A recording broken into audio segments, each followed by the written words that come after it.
There's somebody I'd like you to meet.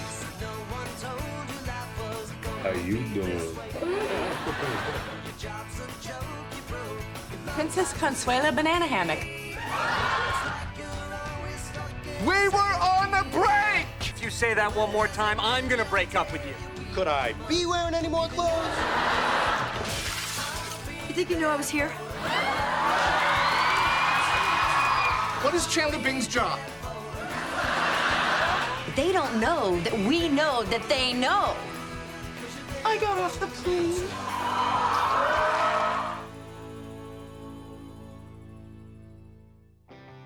It's weird to be here. We were saying it's kind of like visiting your childhood home. It's like, it's weird and nostalgic and... It's familiar, but it's been so long since we've lived here. Yeah, and I just, remembering the night we dismantled it, thinking, well, we're never gonna be back here again. I think in 1994, MTV had already been full-blown, and I think that the country was ready for a show about young people and what are their dreams and what are their lives like, and why are they so damn funny.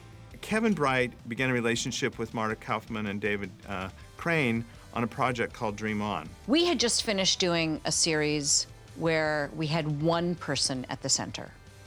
The first thing that happened, we were developing is, can we do an ensemble show? Marta and David and I had vowed to ourselves that no way will we ever do a sitcom about a family in a living room. That's just not us, it's not our sensibility. We were in the middle of developing. You're doing what you always do. It's like, okay, time is short, all right. We had the concept, okay, 6 friends, but all right, who are they? And just quickly, like, tossing out these things, not thinking we're gonna be writing these characters for the next 10 years. Oh, he is precious. Where did you get him? My friend Bethel rescued him from some lab. That is so cruel. Why? Why would a parent name their child Bethel?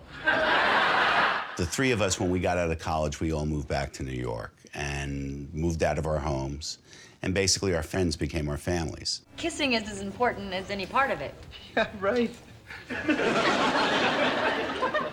Serious? Oh, yeah. Everything you need to know is in that first kiss. Yeah, I think for us, kissing is pretty much like an opening act, I mean, it's like the stand-up comedian you have to sit through before Pink Floyd comes out. NBC was looking for something about this demographic. That became a development target for us, somehow trying to speak to those baby steps as a young adult entering into the world. People in their early 20s and starting out in life, and how do they find love? How do they get jobs? And they had developed 5 or 6 scripts. And they were dreadful. They were absolutely dreadful. And we didn't make any of them. And then Marta Kaufman, David Crane, we were told they had a pitch. Okay, here's our concept. Time of your life, friends of your family, yeah. Marta and David performed the pitch of Friends. Here are our 6 characters. We tried to put enough jokes in the pitch. And we kind of acted out. I mean, it's not literally acting, but we're sort of doing the characters so you get a sense of who they are. It's a little adorable. There was an incredible enthusiasm and a charisma to the way they would bring things out. There were story ideas in there, there were jokes in there, there were, where we thought it could go, what it was based on. We fell in love. We fell in love with all of their characters. We walked in with this notion. He went, that's it. Let's do that. We did not know that they were looking for that. We had no idea. That. Yeah. So we, again, right place, right time. Leslie Moonves was running Warner Brothers Television at the time. And it was, if you want them, you're going to have to step up to a pilot commitment. We delivered the script to NBC, and NBC immediately, we went to pilot very quickly thereafter. And then it was about the casting process.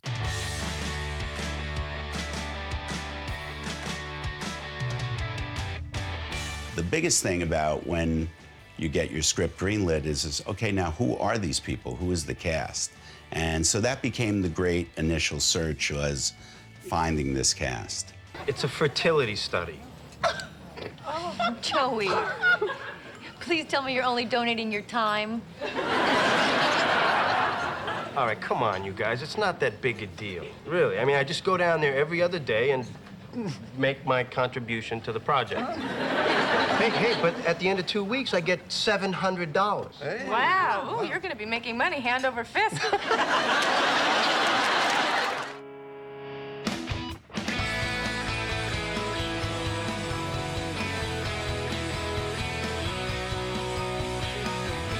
What we have is amazing. Yeah. But I do not want to have everything decided for me. And I'm sorry if that scares you, but if you want to be with me, you're going to have to deal with that. Okay, fine. Thank you. We're not done. I didn't know that. Okay, then you're gonna have to understand that you're with a guy who's not gonna stop planning his future with you because he knows we're gonna end up together. And if that scares you, tough, because you're gonna have to deal with that. Fine, I will. Good, because I love you. Oh, yeah? Yeah. Well, I love you, too. Well, that's the first time we've said that. Yes, it is. Well, I'm gonna kiss you. Well, you better. By the end of the reruns of season 1, we started off season 2 in like a slingshot. I imagine that a good portion of the audience that hadn't been following the show during the regular season decided to sample it, and it like took off all over again, and it became the #1 show on television that summer. Check this out. We knew it was popular. We knew people watched it. We didn't experience that, so the ratings were theoretical. They were numbers. And we knew it made the network happy, so that was good. Audiences couldn't get enough of Friends. I remember standing with David, the premiere of the 2nd season, having this feeling of, oh, other people are watching this in the country. Cool. Your little men are gonna get scored on more times than your sister. Whoa, whoa, whoa, whoa. Which sister? That's when we said it's no longer a satellite show. This is the anchor for Thursday night. This is the show that will kick off our era of must-see TV in the 90s.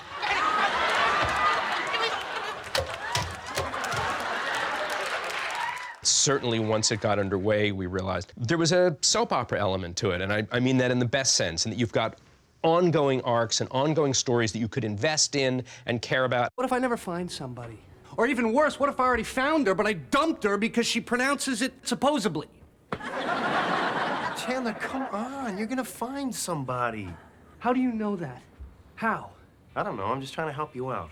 It was as though Friends was one single organism consisting of 6 human beings. And it meant for almost an infinite number of combinations. Ross and Rachel, and Monica and Chandler, and then a little bit of Joey and Rachel, and every time we kept turning it, that's why I think people kept coming back. Whenever you watch that show, it was like a Rubik's Cube. Better yet, a toccata and fugue by Bach, where this instrument would come in, and then this would, and then this would play with this one, and this would play with that one.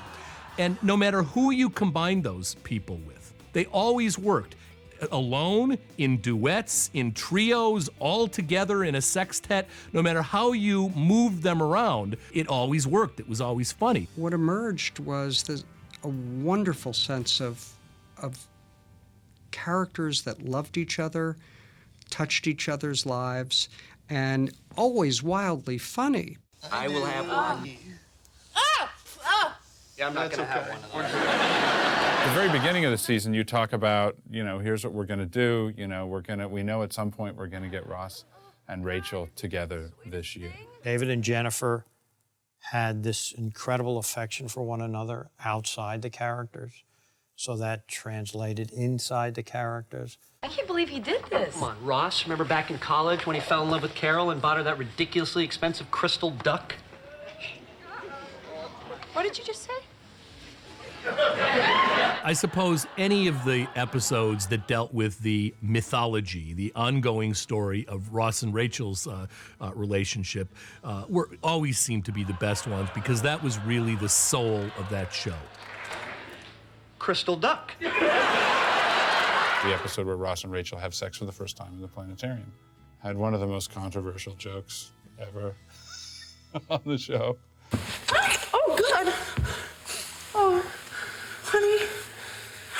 it's okay. What? Oh, no, you just rolled over the juice box. And that was a very controversial joke. Oh, thank God.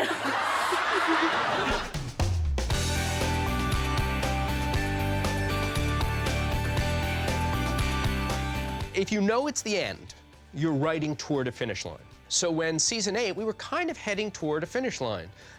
Rachel's having a baby. Oh, no, wait, it's not the finish line. 9, season 9, this is the last season. We are so prepared, and then literally in the 11th hour, it's like, actually, there's gonna be a 10th. But then in the 10th season, we said, this is going to be the last season. This one came from us. We were ready. It was time. What's going on?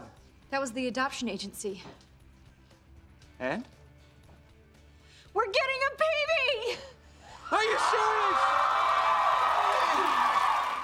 We said there are no more phone calls. This is it, and we were heading toward a finish line through season 10. I think if you're lucky and you've been doing a show for a long time, you know when it's time, and you want to go out on top. You want to leave before you're canceled. It's like surfing a wave, you know. This was a nice long wave, but everyone felt like it was time to peel off before it hit the beach. When you know you're headed this way, everything gets shaped towards that. You guys might get back together. Monica and Chandler are getting their baby. They're chicks and ducks in the world again. Oh, I feel like I'm in a musical.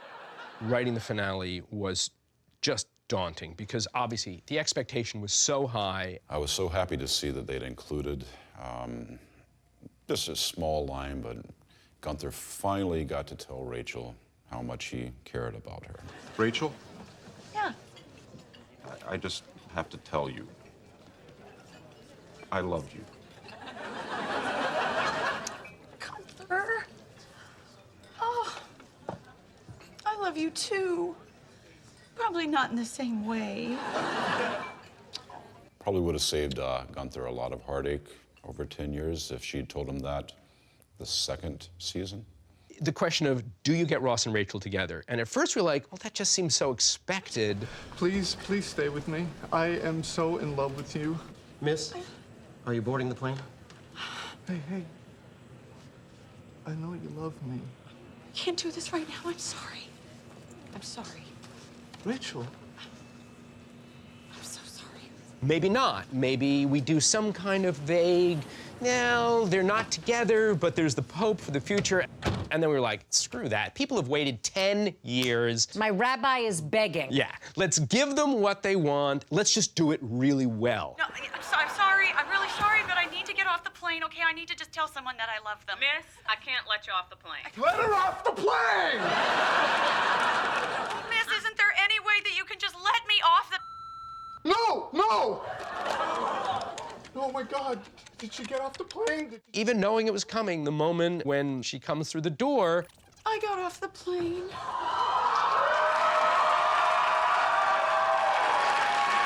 I'm a sucker for stuff like that. There was a lot of secrecy around the end. The script had a different ending than we actually did.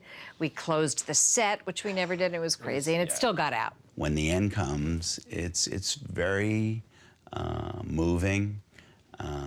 It's very hard. That's it. Everything's packed. I remember that night, it was just a matter of what was going to be the thing that would set actors off and put them in that place of realizing it's the last time I'm going to be in front of the cameras, in front of this audience. And it got pretty emotional that night. Wow. I know. Seems smaller somehow. Last episode was the toughest on all of us. It was really hard to be doing the final, saying goodnight. I was crying, everybody was crying. There wasn't a dry eye in the house the night that we moved the cast out of the apartment and they said goodbye.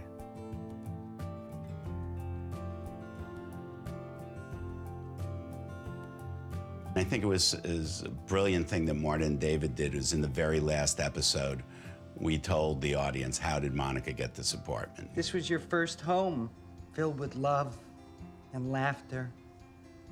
But more important, because of rent control, it was a friggin' steal.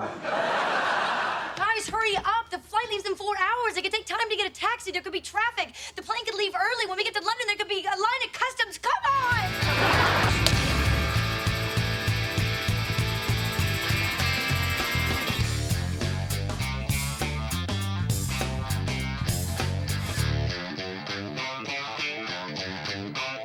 London might have gotten started mainly because I felt like while the show was popular, we needed to take advantage of it and go someplace and do the show on an exotic location and have a good time. There's so many people here walking around, you know. People from all over the world are here. These last few episodes of the show have kind of been about us getting all excited to go to London, and then we realized in real life we're actually doing that same thing. Passport, check. Camera, check. Traveler's checks, check. Hey! Hey! Hey! Are you ready yet? Yep, you got the tickets? Oh, got them right here. Check. Yeah, London, baby. It's all London, baby. Here we go. Ross is getting married to this young woman named Emily, and I set him up by accident. Why don't we? Why don't we what? Get married. I started to fall for this character, Emily, played by Helen Baxendale, and we decided to go all the way, I guess, and get married. Ross has asked me to marry him, and I say yes. And so we arrange a big wedding in London. Things go a bit wrong. There's nothing to discuss. We're not paying for your wine cellar. You have to meet me in the middle here. Hey, you keep pushing me on this, my foot's gonna meet the middle of your ass. You want a piece of me, sir? Is that what you're saying? Want a piece of me? Okay, that's it. Parents, back away. All right, this is our wedding day. From now on, everyone gets along. And if I hear one more word, no grandchildren. That's right. Okay. Sorry, old boy. Sorry. I could kill you with my thumb, you know. We knew the show was popular in England, and so it seemed like a natural fit. I knew how big the show was over here, and that part was really exciting for everybody to be welcomed. Everywhere, walking down the street, I don't know if you see over there, bunches of kids watching and so signing autographs. They're just really big fans of the show over here, I guess. I watch it all the time and videos of it because my children love it. They absolutely love it. Shh. Okay, so say hi to my friend and tell him you like my hat. Okay, so that's it. Hi, Chandler. We wanted to still feel like friends, and so we wanted to shoot a lot of it in front of an audience, and it seemed like a really exciting opportunity to shoot an American sitcom in front of a British audience. Come on, do something. I am. I'm ignoring you. Okay, here. I'm gonna be the on-camera guy. All right. First stop, Westminster Abbey. Oh, what the hell is that? That's London, baby. We were really afraid going over that either they'd be far more sedate, they wouldn't laugh, They were great. They were great. Big laughers. They waited in got line for hours. We traveled 329 miles. No, she's lying, actually. It's more like 200. The show's doing so well over here that it just seems like, you know, that they're real receptive. It's really quite wonderful and flattering and overwhelming, truthfully. You know, we didn't have a single bad audience in London. Also, there was a greater sense of event, which I think it energized everybody, the actors, the writers. We're just really excited to be here. Like, look back there. Look how cool that is. We missed Lisa. Yeah. We missed Lisa not being there. That was probably the only drawback I can think of. First thing I thought was, how exciting. I wonder if I'm going. Oh, it's awful that Lisa's not here. It's we feel like we have a limb missing. Let's try some aversion therapy. Okay. Okay? All right. All right, so, yeah, look at the picture. Okay. All right, and,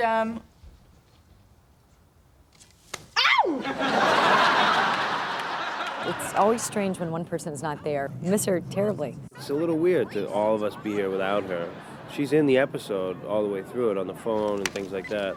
Hello? Hey, Phoebes, it's Joey. Hey, Joey! Hey, I just saw someone that looks just like you on the subway, and I was gonna go over and say hi, but then I figured he doesn't care, he looks like you. That just cost me $4. Part of me really wishes I could go, but I'm very happy to not get on a plane for a lot of hours and... Sorry.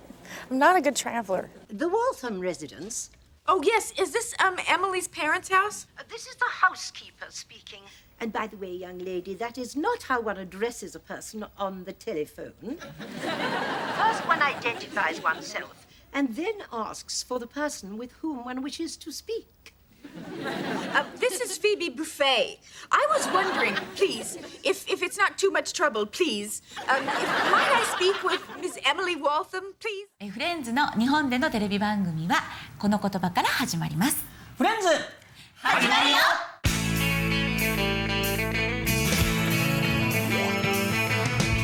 No one told you life was gonna be this way. I'll be there for you. Tarantula Form.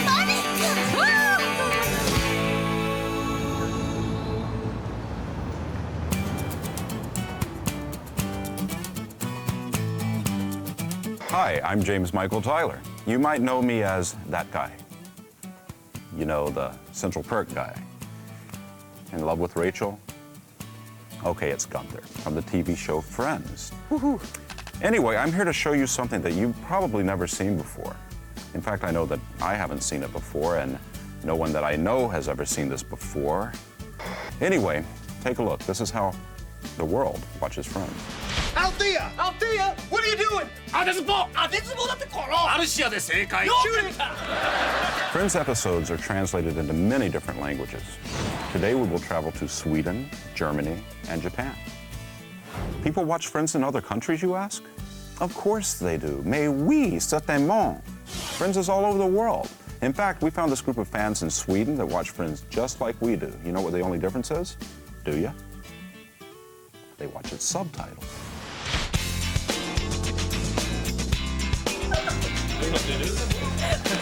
Älskar vänner. Jag är en riktig hängiven fan. Det spelar liksom ingen roll vilket avsnitt man sätter på, det är alltid roligt. Jag använder vänner som terapi. Jag och min fru brukar lägga oss och ha vänner-maraton. Av skådespelarna så tycker jag väldigt mycket om Ross. Jag älskar vänner. Sushi, sake, karaoke. Right, Japan. Friends even reaches Japan. They say that English to Japanese is one of the most difficult translations. Let's watch and see.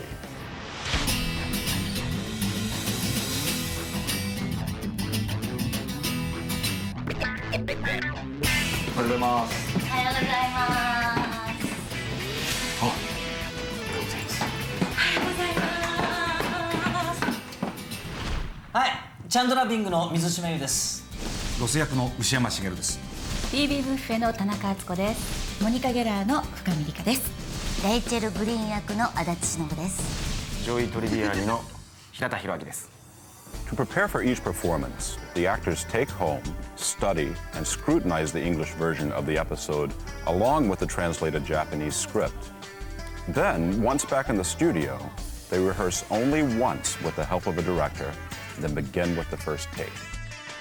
Do you realize that any minute now, you could be pregnant? 本当ね、本当なんか人生深く考えちゃう。問題できたよ。よし！それじゃあ。基本的にはその台本上で変えていくこともありますし、あとラフが入ってるじゃないですか。ラフがすごく大きいところに関してはなんでこんなに面白いんだろうっていうのでちょっと工夫したり、日本語的にチャンドラーが身の毛もよだつほど恐怖を感じるものといえば一体何？ミスター・ビーンの歩き方。正解です。楽しくやっていきたいと思います。Next, we take the Autobahn to Germany. You know, this is one of my favorite spots in Europe. I wonder if Gunther would stand a chance with Rachel in Germany.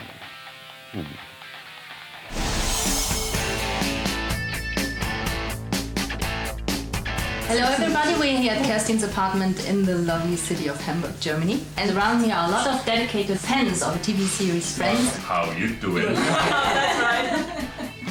And believe me, it works also in Germany. Joe, not Triviani, but I'm Joe and also from Hamburg. So We don't have Chandler. No. We don't have Monica. or maybe somebody has 3 nipples. I haven't watched.